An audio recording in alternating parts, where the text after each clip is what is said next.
r/NoSleep.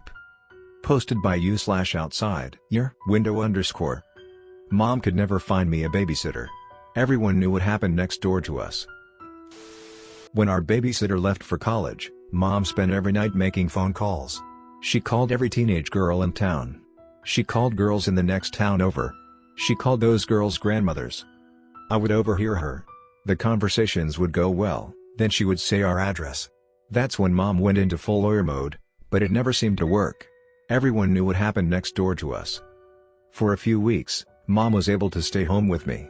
But, eventually, her quick fixes stopped working. "What about the Kowalskis?" she asked one morning. She took a gulp of coffee after she said it. I knew her big merger meeting was that night. She had been talking about it all week. That didn't make her idea any easier to hear. But their house. "It was so long ago," she said. "Mrs. Kowalski used to babysit you, and she takes such good care of Darla. Remember, you two used to play all the time?" I nodded. "We used to hang out, but that was before the incident. Darla and Robbie would come over and play wiffle ball with us in the front yard. Well, Darla used to play. Robbie would stand behind her and stare at the grass. He was always dressed like it was the middle of winter. Even though the sprinkler was on and my arms were getting sunburnt, he looked like he was about to go on a ski lift. He had long, black hair that crowded his face. His eyes always looked gray, even though I knew that wasn't a color your eyes could be. Maybe they were just really, really blue. I'm 9 years old, I said to my mom. Maybe I don't need a babysitter. Bad things can happen anywhere, she said. I would feel better if someone watched you. I sighed, but Mom didn't budge. She was already dressed for work, her hair fluffy and filled with hairspray. I didn't have time to make my case. But, if I did have time, I would have reminded her of what we both understood. The only bad thing that ever happened anywhere was at the Kowalskis' house. When I knocked on their front door that afternoon, Darla answered. Even though we were in the same grade, I hadn't seen her in years. After what happened, her mom started homeschooling her. I didn't know why anyone would want to spend more time in that house. "Hey Danny," she said. She was standing a few feet behind the screen door. None of the inside lights were on, but I could still see a sliver of her in the daylight. She was in a white dress that had big dirt stains on it. Her hair was white blonde and ran down to her waist. When I last saw her, we had the same length hair. "My mom called your mom," I said. "I'm going to stay here for a few hours." I could see a second figure emerge in the kitchen. It was Mrs. Kowalski. She didn't step toward the light. She hung in the darkness, waving for me to come in from the shadows. As I did, she stood there and watched. I couldn't see her face, but I liked to think she was smiling, even though I knew that probably wasn't the case. She had her hand against the fridge to keep her upright, her body now curved like a lowercase r. Last time I saw her was a few years back. Her and my mom were drinking wine in our front yard, smiling and talking. Yes, she finally mustered. It sounded like she had pebbles in her throat. "You may stay."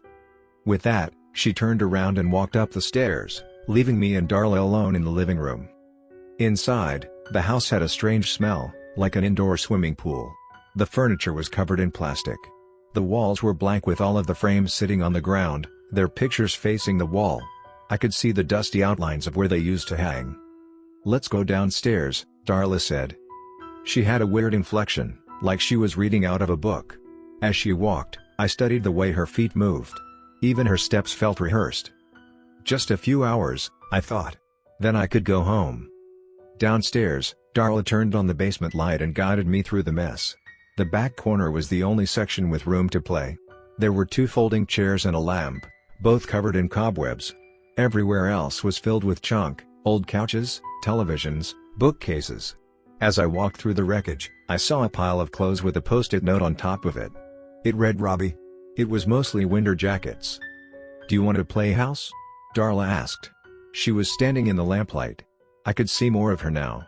She was skinnier than I remembered. I could see every joint, every knuckle, every intersection. I wondered when the last time she ate was. When we walked by the kitchen, I didn't smell anything. Normally, at our house, the kitchen either smelled like our last meal or our next meal. Their kitchen was empty. The stove was covered with old newspapers. "Did you hear me?" she said, stepping closer. "Sorry," I said. "House?" "Yeah, sure." She smiled. "Do you want to play Daddy or Robbie?" For the first time, It didn't sound like she was reading anymore. This was her real voice, her own words. As she took another step closer, I felt a tightness in my chest, the same feeling I got when I saw a fight at school or watched a scary movie. Darla grabbed my hand and pulled me under the lamp. She never broke eye contact with me. Her eyes were big and the same gray-blue as Robbie's. "I don't know about that," I said. "You choose," she said, "you're the guest." I thought back on the night of the incident. I was sleeping when my bedroom filled with red and blue lights. I got up and looked out my window. Darla's mom was in the front lawn. She was yanking on her hair and screaming into the grass. "Do you have any board games?" I asked. "You can be Daddy," she said, "I'll be Robbie."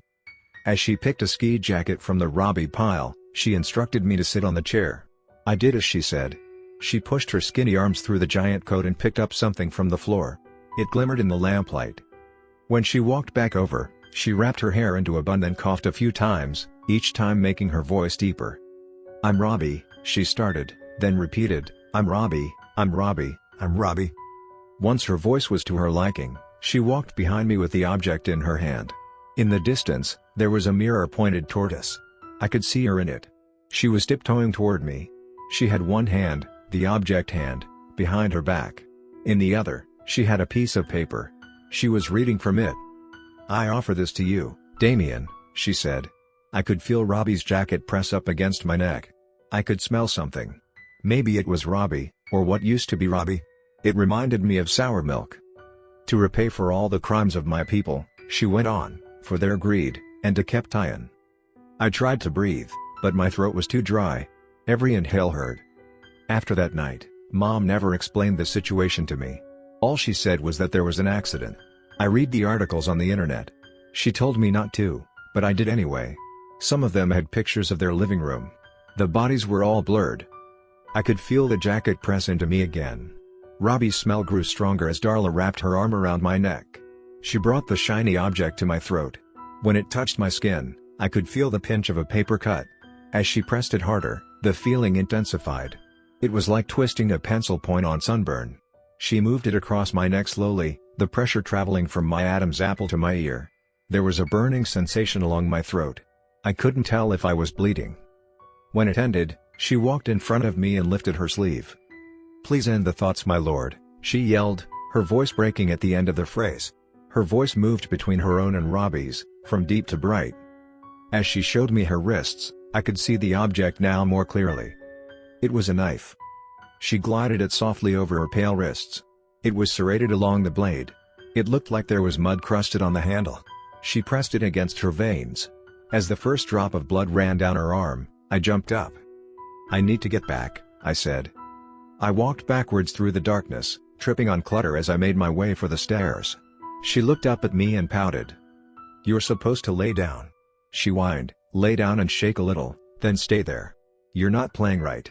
I ran up the stairs. As I made it to the living room, I sprinted for the front door. Darla didn't chase me. I could still hear her yelling from the basement, her voice shifting between Robbie's and her own. I was expecting Mrs. Kowalski to come down and stop me, to ask what was wrong, to maybe make me a snack. But she didn't. She was somewhere up the dark stairs through the dark hallway in a dark and sour-smelling room. Outside, I ran for my house. When I got there, I tried the doors, but they were all locked. The sun was dropping below the leafless trees. In the darkness, I could see my neighbors through their windows. Their house lights were all on. I could see them eating dinner or watching TV. Their silhouettes moved from activity to activity with ease. They were doing the things houses and people were supposed to do. As the temperature dropped, I folded myself into a ball on our welcome mat. I watched the houses. I waited. I ran my hand along my throat, making sure there was no blood. Every few minutes, I would look back to Darla's house. I was still waiting for her mom, the old Mrs. Kowalski, to come out and give me a blanket. But she never did. The lights never came on. Even as my mom pulled up and ran to me with her jacket, the Kowalski's house stayed dark. I knew it would be like that for a long time. It didn't matter how much we played pretend.